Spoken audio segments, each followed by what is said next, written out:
Qur'an says, مَا كَانَ لِلْمُشْرِكِينَ أَنْ يَعْمُرُوا مَسَاجِدَ اللَّهِ شَاهِدِينَ عَلَىٰ أَنفُسِهِمْ بِالْكُفْرِ. It says, the basic translation is, it's not possible, it's not appropriate for people who are called mushrikun or mushrikat, whether males or females, that they should have the responsibility to administer, to set up the plans, the programs, the activities of the masajid, not masjid, the masajid. Literally, Muslims take masjid to mean a house. So, wherever they go, they fight to build this place called a masjid. And you can see in Canada, or in the United States of America, or wherever Muslims are, they must build a masjid. Because they are told, if you build a masjid, then you're special, you're getting a house in paradise. None of this is in the Qur'an. They build physical structures which they call masjids, but they don't build institutions to teach their members and their community that a masjid essentially is a state, an S-T-A-T-E of existence where one strives to submit oneself economically, politically, socially, intellectually to divine loftiness. It has nothing to do with a building. It has nothing to do with minarets. It has nothing to do with the dome. Survey the Muslims who go to the masjids and have been going there for donkey years in their life. How much intelligence did they get there? How much have their economics and their politics as communities? Deal with them as communities and you will see the politics that they play. Could all of this be coming through the masjid? If you understand masjid to be a physical structure, that's what you will see. That a place, maybe they painted white because they say if you paint in other color is not good. They have corrupted the colors even. So it has to look like what masjids are known to look like. It has to have minarets, although nobody goes up there to say anything.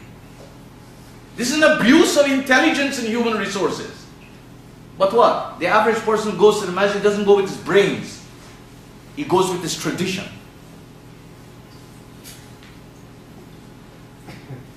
So, Allah is telling us that people of shirk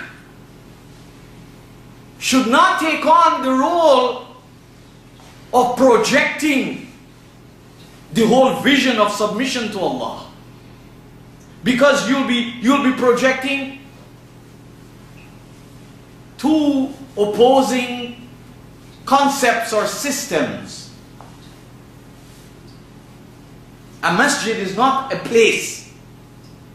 It can be a place, but it is not a place, period and stop.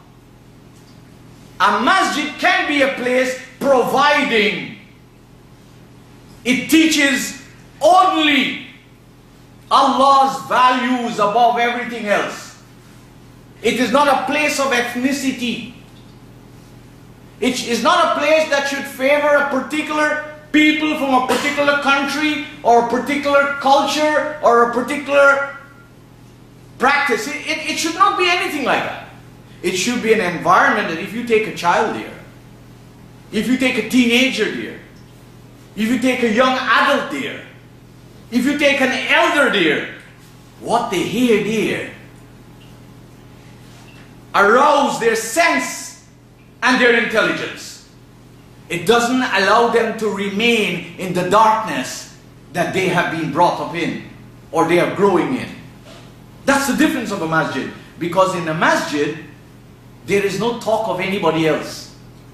The focus is on what? Divine loftiness. It's not on culture. It doesn't make people feel because they put a brick there or they built a wall there, they are to be given leadership. In the Muslim community, that's what happens. Many times the people who donated most of the money, sometimes they have the biggest say. And I'm going to show you from the Qur'an that this was condemned.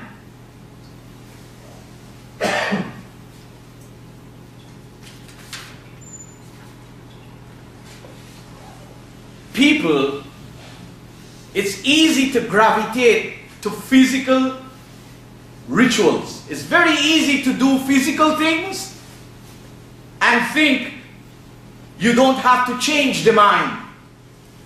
Okay? It's easy for somebody to make physical donations or to be physically involved in a project but not change the mind.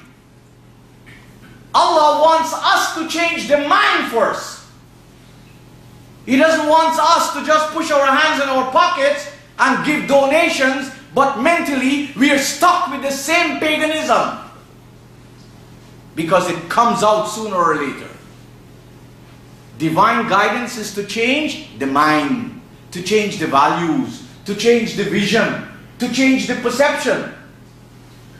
It is not just a change of dress or a change of garment. And here's the example. In the same chapter 9, verse 19, the Qur'an addresses them. أَجَعَلْتُمْ سِقَايَةَ الْحَاجِ. Do you consider giving water to those people who set out to perform the pilgrimage, to perform the Hajj? And at a later date I will give detailed explanation of this.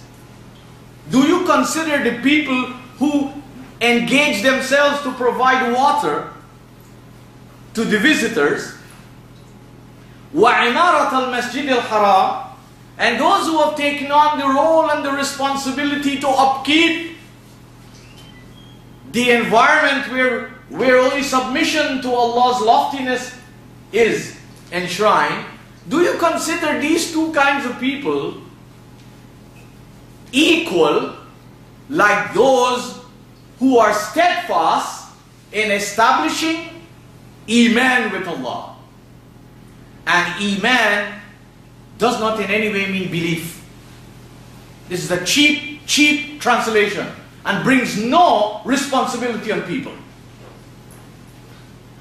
Iman has everything to do with Aman. And whether you speak Urdu or you speak Arabic, you will know what's Aman. Aman means peace. Aman means security. Aman means the absence of vulnerability and threats to your person, your property, and your humanity. So you see the difference, what Allah is teaching the people and what the people are doing? Muslims are preoccupied with physical things without being concerned about the results. Allah is concerned about the end results rather than concerned through His guidance to us about our physical actions. He wants us to be people of Iman, people of Aman. What Aman means? We should not be people who are destroying. This is something that Muslims have a problem with in the world. Many Muslims, young people, big people, are on a campaign of destruction. You go to the Muslim countries, when the boys and the girls in the colleges and university don't want the exam to take place, what do? They burn the buses. This is popular in the Muslim country. They burn the buses. They create hell on earth. Why? They don't want the exam. This is the culture of Muslims. Not everybody, but this is a popular thing.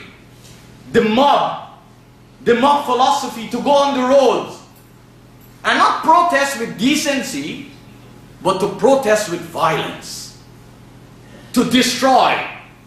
Foolish do they realize that what they're destroying is their own, and it is their wealth that they're destroying.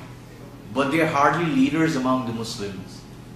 They are political sharks among them, so they do what? They incite them. because these make these sharks very popular and very well